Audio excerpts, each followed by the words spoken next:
है दोस्तों, कैसे हैं? उम्मीद करते हैं आप अच्छे होंगे। Sardar Patel coaching centre channel में आप लोग का बच्चे बहुत बहुत स्वागत है। बहुत दिन के बाद आज हम वीडियो बना रहे हैं बच्चे, आप लोग को पता होना चाहिए बहुत काम में व्यस्त थे, इसीलिए मतलब थोड़ा सा डिस्टर्बेंस हो गया था बीच में। चलिए अब कुछ नहीं, अब एकदम फ्री हो गए बच्चे। अब रेगुलर हम आप लोग के लिए वीडियो मतलब डालते रहेंगे। आप डेली इसी तरह पढ़ाई करते रहिएगा। देखिए आज हम लोग सॉरी बच्चे ध्यान दीजिएगा। सबसे पहले आप लोगों को हम क्लास 12 का सबसे इंपॉर्टेंट वीडियो आज हम लेके आए बच्चे, जिसका नाम है समविभीय तल। इससे अक्सर क्वेश्चन एग्जाम में आते रहता है।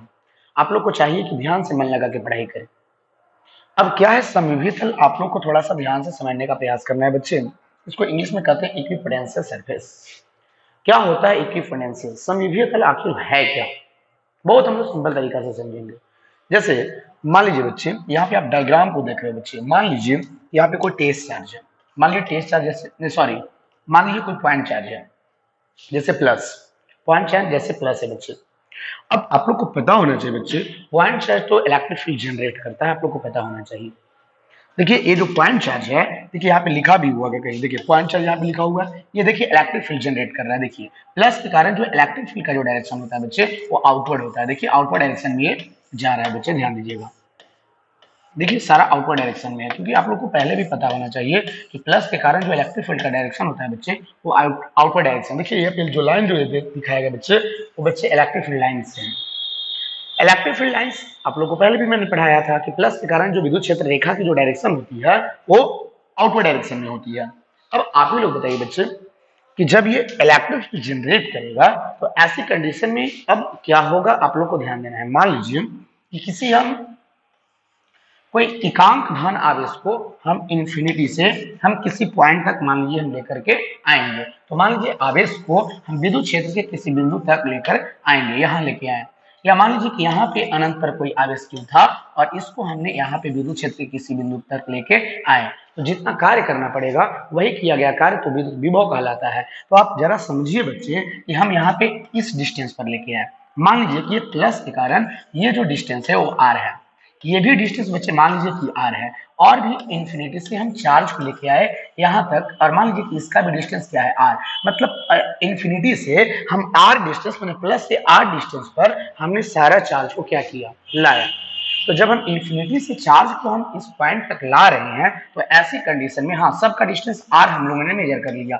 मान लीजिए आर डिस्टेंस, ए भी आर डिस्टेंस है, ए भी आर डिस्टेंस है, ए भी आर डिस्टेंस है, ए भी आर डिस्टेंस है। उसी प्रकार देखिए ए भी आर डिस्टेंस है। प्रत्येक आर डिस्टेंस पर हमने किसी एकांक धन आवेश को हम इन्फिनिटी से किसी विद्युतीय क्षेत्र के किसी बिंदु तक हम लाने का प्रयास किए।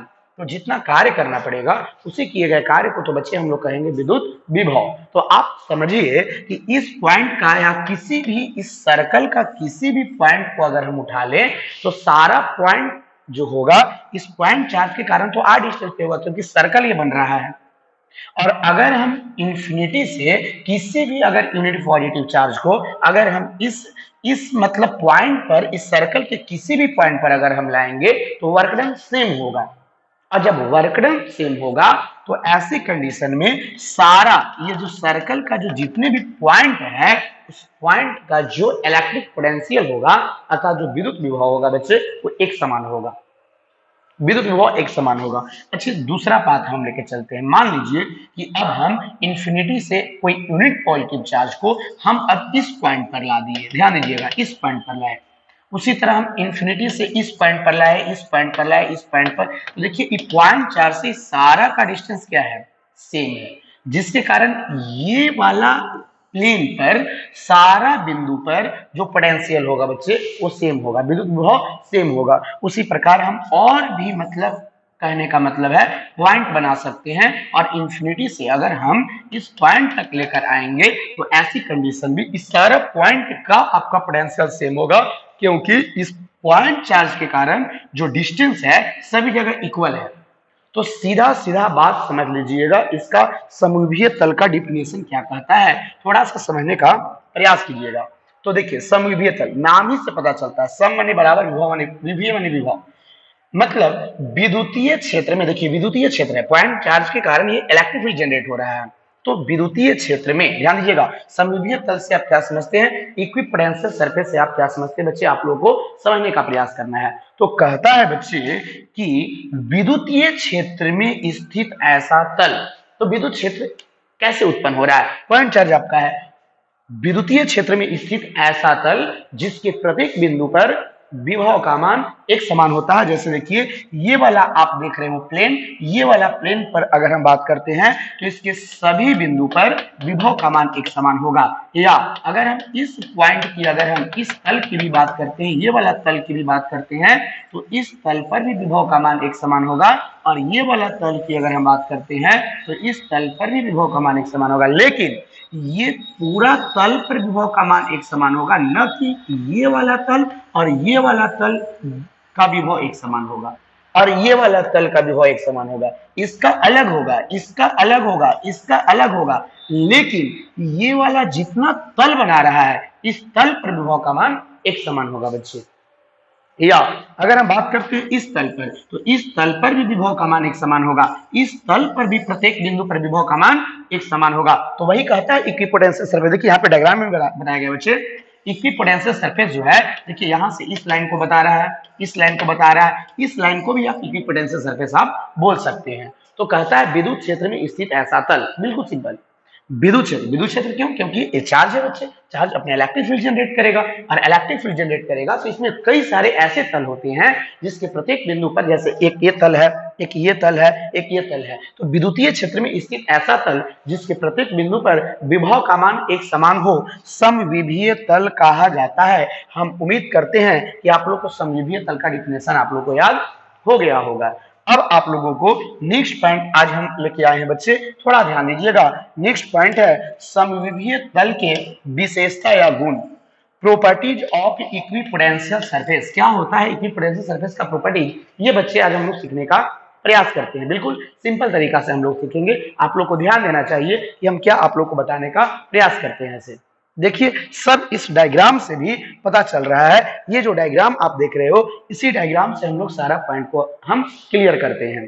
जैसे मान लो सबसे फर्स्ट पॉइंट हम लोगों को पता चल रहा है कि समविभीय तल, देखिए इसमें 3 समविभीय तल दर्शाए गए हैं। एक देखिए ये समविभीय तल है, एक यहाँ पे देखिए ये समविभीय तल है और एक बच्चे यहाँ पे एक समविभीय तल है। आप यहाँ पे देख रहे हो कि समविभीय तल कभी एक दूसरे को प्रतिच्छेद करती नहीं है, ये आपका फर्स्ट प्रॉपर्टी हो गया, ध्यान दीजिएगा।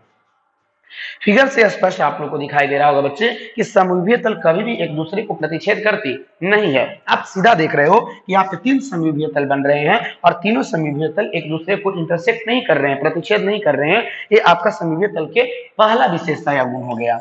अच्छा अब हम लेके चलते हैं दूसरा प्रॉपर्टी। अच्छा एक बात बताइए, अगर हम इस समविभीय तल की बात करते हैं तो समविभीय तल के किसी भी अगर हम 2 बिंदु को इसमें उठा लेते हैं, मान लीजिए किसी भी 2 बिंदु को अगर हम उठा लेते हैं तो दोनों बिंदु का विभव क्या होगा, एक समान होगा, क्योंकि समविभीय तल में ये जो तल बना है वो समविभीय है, इसलिए दोनों बिंदु का विभव क्या होगा, एक समान। कोई भी 2 बिंदु लेके चलिए, समविभीय तल के किन्हीं भी 2 बिंदुओं के बीच का जो विभव होता है बच्चे एक समान होता है। आप लोगों को याद रखना है कि समविभीय तल के किसी भी 2 बिंदु का जो विभव होता है एक समान होता है। या इस समविभीय तल की अगर हम बात करते हैं तो इसमें भी कोई भी 2 बिंदु उठा के लेके चलिए, उस बिंदु का विभव क्या होगा, एक समान होगा। 2 ही बिंदु को कई सारा बिंदु इसमें ले सकते हैं, उसमें प्रत्येक बिंदु का विभव क्या होगा, एक समान होगा। या इस भी समविभीय तल की अगर बात करते हैं बच्चे तो इसमें किसी भी 2 बिंदु को अगर आप उठा लीजिएगा तो दोनों बिंदु का विभव क्या होगा, एक समान होगा। तो दूसरा प्रॉपर्टी हो गया इस समविभीय तल के किसी भी 2 बिंदु का विभव या प्रत्येक बिंदु का विभव एक समान होता है, आप लोग को याद रखना है। थर्ड अब हम बात करते हैं बच्चे, ध्यान दीजिएगा। अब एक बात बताओ, जैसे मान लीजिए कि इस बिंदु का जो विभव है बच्चे 4 वोल्ट है और इस बिंदु का भी विभव बच्चे 4 वोल्ट है, विभव समान होगा क्योंकि समविभीय तल है। तो हम तीसरा प्रॉपर्टी में हम कह सकते हैं कि समविभीय तल के किसी भी 2 बिंदुओं के बीच का जो विभवांतर होता है वो 0 होता है। विभवांतर में विभव का अंतर, तो जब हम दोनों का विभव का अंतर करेंगे तो 4 वोल्ट माइनस 4 वोल्ट करेंगे तो आपका 0 हो जाएगा। ये आपका थर्ड प्रॉपर्टी हो जाएगा। फोर्थ प्रॉपर्टी की बच्चे हम बात कर रहे हैं, आप लोग को ध्यान से सुनना है। जैसा कि आप लोग पढ़े होंगे बच्चे कि विभवांतर VA माइनस VB जो होता है W/Q होता है, यहाँ से क्रॉस मल्टीप्लाई करेंगे तो W equal to VA minus VB into Q हो जाएगा। अब आप लोग थोड़ा सा समझिए बच्चे, अगर हम किसी आवेश को एक बिंदु से दूसरे बिंदु तक अगर हम ले जाएंगे, समविभीय तल में अगर बात करते हैं बच्चे, यदि समविभीय तल में किसी आवेश को एक बिंदु से दूसरे बिंदु तक अगर हम ले जाते हैं तो किया गया कार्य जो होता है बच्चे 0 के बराबर होता है। ऐसा क्यों? भी और भी दोनों माइनस करेंगे तो ये भी 4 वोल्ट है, ये भी 4 वोल्ट है, तो दोनों का डिफरेंस तो 0 होगा। और 0 में आवेश q से गुना कीजिएगा तो किया गया वर्कडन जो क्या होगा बच्चे 0 होगा। हम उम्मीद करते हैं कि फोर्थ प्रॉपर्टी आप लोगों को समझ में आ गया होगा। फाइव प्रॉपर्टी हम बात करते हैं, थोड़ा ध्यान दीजिएगा। देखिए ये जो बच्चे निकल रहा है वो तो इलेक्ट्रिक फील्ड लाइन का डायरेक्शन है, ये भी देखिए इलेक्ट्रिक फील्ड लाइन का डायरेक्शन है, ये भी बच्चे इलेक्ट्रिक फील्ड का लाइन का डायरेक्शन है, ये भी इलेक्ट्रिक फील्ड लाइन का डायरेक्शन है। देखिए ये सब जो है इलेक्ट्रिक फील्ड लाइन का डायरेक्शन है। आप लोग को पता होना चाहिए बच्चे, ये जो समविभीय जो तल है, ये जो विद्युत क्षेत्र जो रेखा है उसके देखिए 90 डिग्री पर देखिए निकल रहा है। कितना डिग्री पर? 90 डिग्री पर। इसलिए हम लोग कह देंगे कि समविभीय तल जो होते हैं हमेशा विद्युत क्षेत्र के लंबवत होते हैं। याद रखिएगा, समविभीय तल विद्युत क्षेत्र के क्या होते हैं? लंबवत होते हैं। ये आप लोग को 5 प्रॉपर्टी एकदम ध्यान रखना है, बिल्कुल सिंपल सिंपल। देखिए फर्स्ट प्रॉपर्टी क्या कहता है, आप लोग को ध्यान देना है, समविभीय तल के किसी भी दो बिंदुओं के बीच का विभव क्या होगा? एक समान होगा। दूसरा याद रखिएगा, समविभीय तल में किन्हीं भी दो बिंदुओं के बीच का विभवांतर शून्य होगा। और जब विभवांतर शून्य होगा बच्चे तो यहाँ पे हम लोग कह देंगे कि समविभीय तल में जब हम किसी आवेश को एक बिंदु से दूसरे बिंदु तक अगर हम ले जाते हैं तो किया गया कार्य आपका 0 डिग्री होगा। चौथा हम अगर बात करते हैं बच्चे कि समविभीय तल कभी भी एक दूसरे को प्रतिच्छेद नहीं करता है। और पांचवा आप लोग को समविभीय तल की प्रॉपर्टी याद रखना है कि समविभीय तल हमेशा विद्युत क्षेत्र के लंबवत होता है। जैसे देख लीजिए आप, ये विद्युत क्षेत्र निकल रहा है और ये आपका समविभीय तल है, तो देखिए सभी जगह बच्चे 90 डिग्री का एंगल बनाता है। इसी के आधार पर पांचवा प्रॉपर्टी के आधार पर एक देखिए क्वेश्चन आपको हम ऑब्जेक्टिव क्वेश्चन लेके चलते हैं जो बार बार एग्जाम में बच्चे पूछते रहता है। थोड़ा ध्यान दीजिएगा। देखिए पढ़ाई पर आप लोग बच्चे ध्यान दीजिएगा, नहीं पढ़िएगा कुछ नहीं होगा। जीवन में कुछ करना है तो पढ़ाई पर ध्यान देना होगा। चलिए देखिए एक हम क्वेश्चन की बच्चे बात कर लेते हैं, थोड़ा सा ध्यान दीजिएगा।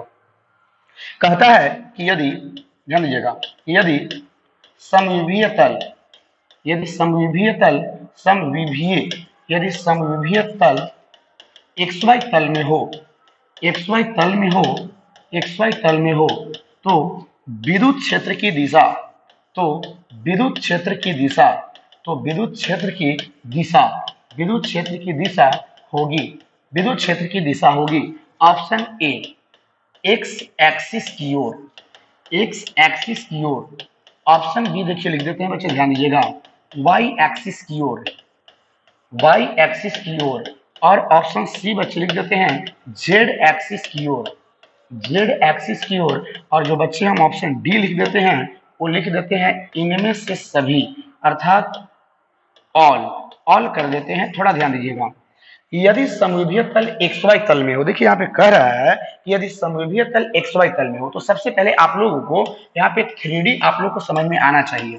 यहाँ पे देखिए इसको हम x एक्सिस बोल दिए, इसको y एक्सिस और इसको z एक्सिस, तीनों एक दूसरे पर परपेंडिकुलर होते हैं, आप लोग को पता होना चाहिए।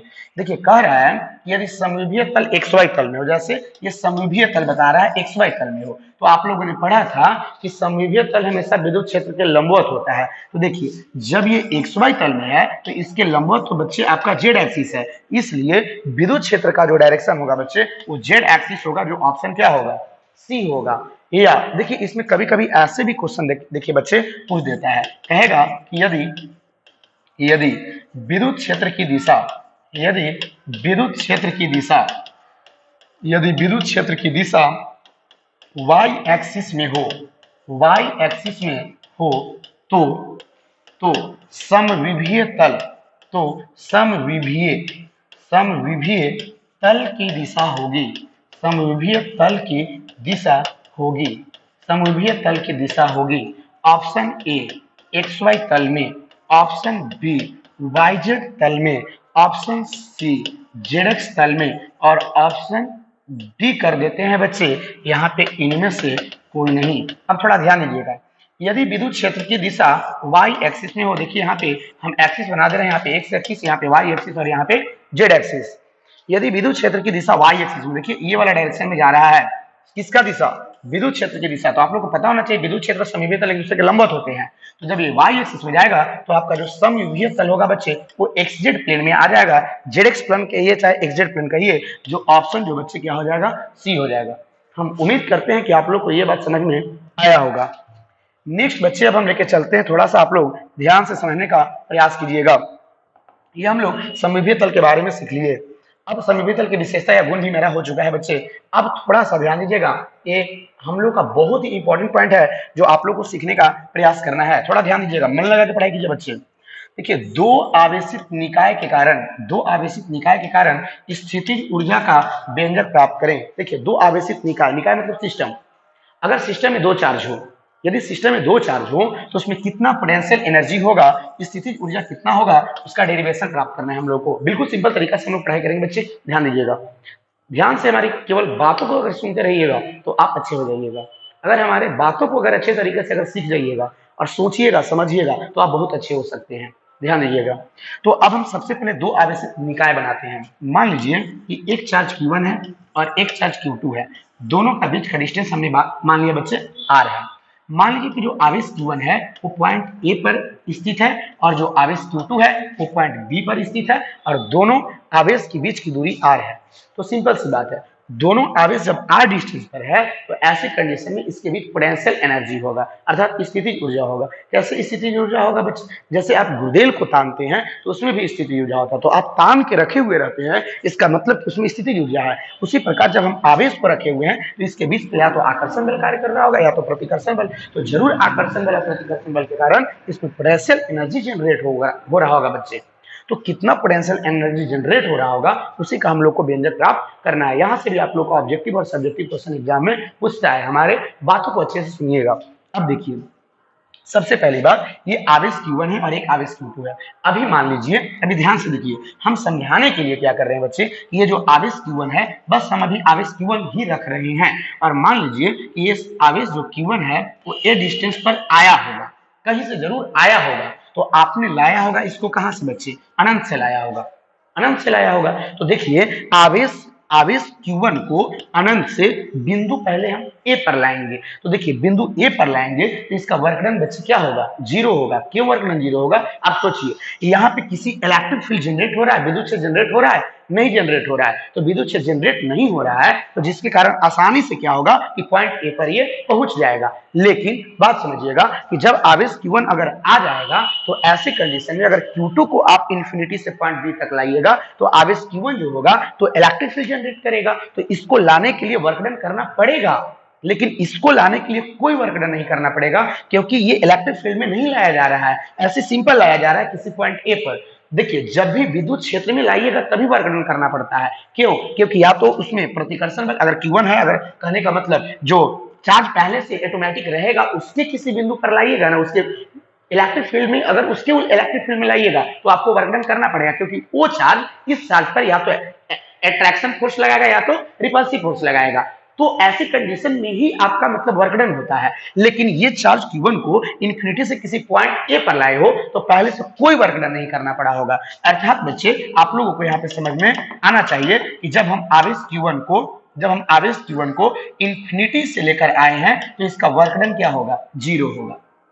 वर्क डन जीरो होगा। देखिए, इसी चीज को हम लिख रहे हैं, पहले लिख रहे हैं आवेश Q1 को, ध्यान दीजिएगा, आवेश Q1 को इन्फिनिटी से बिंदु ए तक लाने में, बिंदु ए तक लाने में किया गया कार्य W बराबर बच्चे क्या हो जाएगा? जीरो। लेकिन जब हम आवेश Q2 को अनंत से बिंदु बी तक लाएंगे तो वर्क डन करना पड़ेगा। अब कितना वर्क डन करना पड़ेगा हम बताएंगे, पहले हम लिखते हैं बच्चे, ध्यान दीजिएगा। आवेश Q2 को इन्फिनिटी से बिंदु बी तक लाने में किया गया कार्य W इज इक्वल टू। अब देखिए, आप लोगों ने पढ़ा होगा कि W इज इक्वल टू क्या होता है? VQ। अब प्रश्न उठता है कि पॉइंट बी पर कितना विभव होगा? तो Q1 के कारण ही इस पॉइंट पर विभव होगा। Q1 ये क्या होगा कि यहाँ पे विभव जनरेट कर रहा होगा।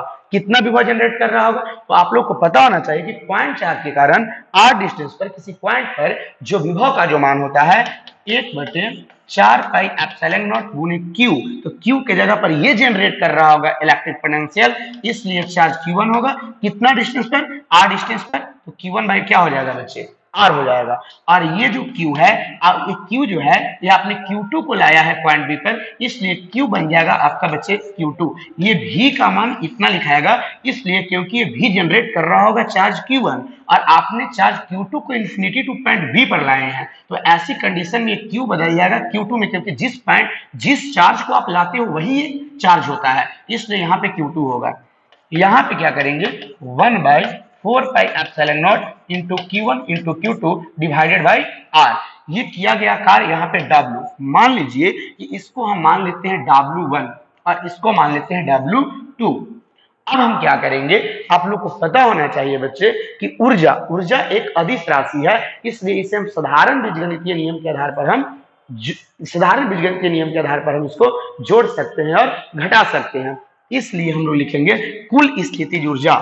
देखिए किया गया कार्य ही स्थितिज ऊर्जा के रूप में संचित हो जाता है, तो लिखेंगे कुल स्थितिज ऊर्जा। तो कुल स्थितिज ऊर्जा को मैंने U से सूचित कर दिया, तो U बराबर मेरा हो जाएगा W1 प्लस W2। W1 का वैल्यू देखिए बच्चे, यहाँ से मेरा W1 का जो वैल्यू है वो बच्चे 0 है, और प्लस W2 का इधर से वैल्यू आया है 1/4πε0 into Q1 into Q2 by बाई R। जब हम दोनों को जोड़ेंगे तो आएगा 1/4πε0 into Q1 into Q2 by बाई R। ये फॉर्मूला स्थितिज ऊर्जा का बच्चे प्राप्त हुआ। F is equal to 1/4πε0 into Q1 into Q2 बाई R। आज के बाद नहीं भुलाना है बच्चे। अब देखिए आप लोगों को अब हम समझाने का प्रयास करते हैं, ध्यान दीजिएगा। यहाँ पे मान लीजिए कि एक चार्ज Q1 है और एक चार्ज Q2 है और दोनों का बीच का डिस्टेंस बच्चे क्या है, R है। तो ऐसी कंडीशन में स्थितिज ऊर्जा अभी मैंने आप लोगों को सिद्ध करके बताया 1/4πε0 Q1 इंटू Q2 बाई R होता है। यहाँ पे अब आप लोगों को समझने का प्रयास करना है। सबसे पहले अब हम चलते हैं केस फर्स्ट। यदि ध्यान दीजिएगा Q1 इंटू Q2, अगर Q1 इंटू Q2 बड़ा है 0 से, हो सकता है Q1 इंटू Q2 बड़ा है 0 से, तो कब आएगा बड़ा है 0 से, आप सोच सकते हैं दोनों या तो प्लस प्लस हो या तो दोनों माइनस माइनस हो। तो दोनों प्लस प्लस या दोनों माइनस माइनस होगा तो ग्रेटर देन 0 होगा। तब सोचो कि दोनों आवेश प्लस प्लस होगा या दोनों आवेश माइनस माइनस होगा, तो बताइए आकर्षण बल कार्य करेगा कि प्रतिकर्षण बल। आपको पता होना चाहिए बच्चे दोनों आवेश के बीच कार्य करेगा प्रतिकर्षण बल। तो ऐसी कंडीशन में यदि Q1 इंटू Q2 बड़ा होगा 0 से, तो जो स्थितिज ऊर्जा होगा इसका तो वैल्यू फिक्स्ड होता है 9 इंटू 10 के पावर 9, जो कि ये पॉजिटिव हमेशा होता है। और जो दोनों बीच का जो डिस्टेंस दूरी तो भी हमेशा धनात्मक होता है बच्चे, ये भी धनात्मक है ये भी धनात्मक है। और Q1 इंटू Q2 बड़ा है 0 से, ये भी धनात्मक है। तो ऐसी कंडीशन में स्थितिज ऊर्जा भी बड़ा होगा किससे, 0 से, तो ऐसी कंडीशन में स्थितिज ऊर्जा धनात्मक होगी। ये बता रहा है कि स्थितिज ऊर्जा क्या होगी, धनात्मक होगी। देखिए केस सेकेंड में अब हम लेके चलते हैं बच्चे, थोड़ा ध्यान दीजिएगा। यदि Q1 इंटू Q2 छोटा है 0 से, अब सोचो Q1 इंटू Q2 छोटा है 0 से कब आएगा, जब ये प्लस होगा और ये माइनस होगा, या मान लीजिए ये माइनस होगा और ये प्लस होगा, तभी तो प्लस माइनस माइनस होगा। तो ऐसी कंडीशन में ये बताएगा आकर्षण बल, प्लस माइनस में आकर्षण बल होगा। तो जब दोनों आवेश के बीच आकर्षण बल कार्य करेगा तो जो U होगा वो लेस देन 0 हो जाएगा, क्योंकि Q1 इंटू Q2 निगेटिव हो जाएगा। तो निगेटिव होने की वजह से U भी आपका 0 से कम हो जाएगा, जो किया गया कार्य यहाँ पे ऋणात्मक को दर्शाएगा। इस आधार पर हम कह सकते हैं कि स्थितिज ऊर्जा धनात्मक भी हो सकता है और ऋणात्मक भी हो सकता है। बच्चे आप लोगों को ध्यान रखना है। अच्छा एक बात और हम बात करते हैं, ये तो बात है आपका विद्युतीय स्थितिज ऊर्जा की। अगर हम बात करते हैं एक और बात जिसका नाम है गुरुत्वीय स्थितिज ऊर्जा। देखिए यहाँ पे थोड़ा सा आप लोगों को समझने का प्रयास करना है। स्थितिज ऊर्जा, तो अब एक बात बताते हैं बच्चे, आप लोग ध्यान से सुनिएगा। अच्छा बताओ, यहाँ पे जब आकर्षण बल कार्य कर रहा था तो स्थितिज ऊर्जा कैसा आ रहा था, ऋणात्मक आ रहा था। देखिए गुरुत्वीय स्थितिज ऊर्जा क्या होती है, गुरुत्वीय स्थितिज ऊर्जा जो होती है बच्चे पिंड के बीच लगता है, अर्थात गुरुत्व कहने का मतलब पृथ्वी अपने किसी दूसरे पिंड को अपनी ओर क्या करता है, आकर्षित करता है। केवल सिर्फ गुरुत्वीय स्थितिज ऊर्जा में कहने का मतलब आकर्षण बल कार्य करता है, प्रतिकर्षण बल इसमें कार्य नहीं करता है। देखिए हम पेन को फेंके ऊपर, देखिए नीचे गिर गया, तो नीचे गिर गया, इसका मतलब है कि हमेशा आकर्षित हो रहा है, आकर्षण बल कार्य कर रहा है। तो आपने देखा कि आकर्षण बल जो होता है उसमें स्थितिज ऊर्जा ऋणात्मक होती है, इसलिए हम कह सकते हैं कि गुरुत्वीय स्थितिज ऊर्जा हमेशा ऋणात्मक होती है। हमेशा इसलिए ऋणात्मक होती है क्योंकि इसके बीच प्रतिकर्षण बल कार्य नहीं करता है। देखिए प्रतिकर्षण बल कार्य करता है तभी तो स्थिति ऊर्जा आपका धनात्मक होता है। लेकिन जब यदि Q1 into Q2 less than 0 हो गया अर्थात आकर्षण बल कार्य कर रहा था तो ऐसी कंडीशन में स्थिति ऊर्जा ऋणात्मक हो गई। इसी प्रकार अगर हम गुरुत्वीय स्थिति ऊर्जा की बात करते हैं तो गुरुत्वीय स्थिति ऊर्जा हमेशा ऋणात्मक होती है, लेकिन विद्युतीय स्थिति ऊर्जा धनात्मक भी हो सकती है और ऋणात्मक भी हो सकती है। बच्चे ये पॉइंट एकदम सारे बच्चे को एकदम क्लियर हो जाना चाहिए। हम उम्मीद करते हैं कि ये हमारी बात आप लोग जरूर समझे होंगे। आज का क्लास इतना ही बच्चे, थैंक यू।